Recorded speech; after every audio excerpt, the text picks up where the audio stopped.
पूरी दुनिया ने भारत से ज्ञान अर्जित किया है और आज भी कर रहा है। अगर हम तब की गुरु शिष्य परंपरा को आज के संदर्भ में देखें, आप कितना जो फर्क है वो आप महसूस करते हैं? देखिए, गुरु शिष्य परंपरा में मेरा अध्ययन हुआ है। हम गुरु परंपरा के प्रति हमारी श्रद्धा रहती है जी। श्रद्धावान लभते ज्ञानम, ये हमारी परंपरा कहती है जी। श्रद्धा के बिना ज्ञान नहीं मिलता है। केवल परिश्रम के आधार पर विद्या नहीं मिलती है। विद्या मिल जाती है, लेकिन विद्या का फल होना है। हम सोचते हैं कि गुरु के श्रद्धा, गुरु के प्रसाद के बिना इस विद्या का फल नहीं मिलता है।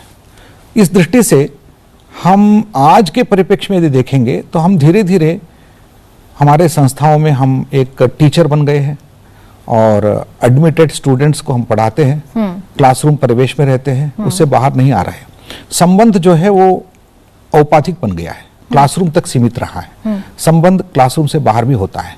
यदि क्लासरूम के अंदर ही गुरु शिष्य संबंध सीमित है तो नाटक वाली हो गई। स्टेज पर जो संबंध बनता है, स्टेज से बाहर कोई संबंध नहीं है।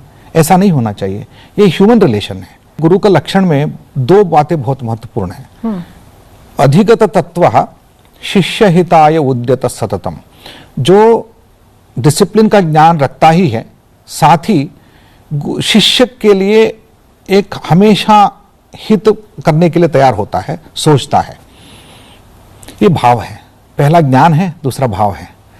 ज्ञान मात्र गुरु नहीं बनाता है, भाव भी गुरु बनाता है।